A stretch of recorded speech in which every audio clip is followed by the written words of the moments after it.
Hello guys, let's talk about the popular social media bill, the misrepresentation in the public, the facts and the objectives. First, the bill is officially called Protection from Internet Falsehoods and Manipulation and Other Related Matters Bill 2019, and it is sponsored by Senator Muhammad Sani Musa of the Niger East Senatorial District. Now, the Protection from Internet Falsehoods and Manipulation Bill does not seek to shut down the internet or stop freedom of the press or freedom of speech as is being insinuated everywhere. This bill is not to stop you from saying the road is bad when the road is bad. This bill is not to stop you from engaging, giving your opinion, or expressing your displeasure about elected or appointed government officials. Now, what are some of the things this bill seeks to address?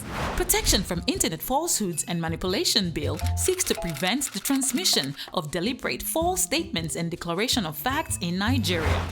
It seeks to stop the financing, promotion, and other support of online locations that repeatedly and deliberately transmit false statements and/or declaration of facts capable of causing chaos or general unrest. It seeks to ensure that a person must not do any act in or outside Nigeria in order to transmit false statements that can be prejudicial to the security of Nigerians, any part of Nigeria, or Nigeria as a whole. It also seeks to ensure a person does not deliberately transmit verifiable false statements and misleading facts that can be prejudicial to public health, public safety, public tranquility, or public finances, or that can be prejudicial to the friendly relations of Nigeria with other countries. Influence the outcome of an election to any office in a general election or referendum, or incite feelings of enmity and hatred directed to a person, or ill will between different groups of persons in Nigeria. Who determines what constitutes internet falsehoods, manipulation, and other related matters?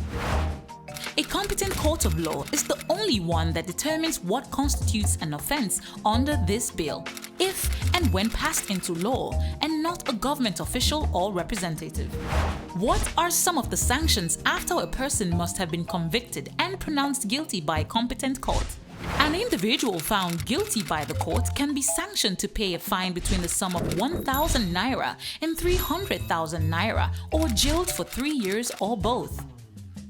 While organizations or corporate platforms found guilty of same crime can be sanctioned to pay a fine between the sum of 10,000 naira and 10 million naira, or jailed for 3 years or both. Note, there is no death penalty recommended anywhere in this bill. Protection from Internet Falsehoods and Manipulation and Other Related Matters Bill 2019 does not criminalize anyone criticizing the government or even insulting the government, as critics and criticism are essential ingredients of governance and no government can succeed without them. However, peddling deliberate falsehood, sharing posts and contents capable of putting others in danger or plunging the country into chaos is what the bill is against. This bill is solely for prevention of falsehoods and manipulations in internet transmission and correspondences in Nigeria, to counter possible effects of such communications and transmissions, and to sanction offenders with a view to encouraging and enhancing transparency and safety by social media platforms using the internet correspondences. Once again, Protection from Internet Falsehoods and Manipulation and Other Related Matters Bill 2019 is about taking responsibility for your actions, being responsible for what you post on social media, taking precautions, and reflecting on your intentions before posting malicious information about Nigerians and Nigeria as a country. It is about protecting our peace and tranquility. It is about not putting our beloved country in danger.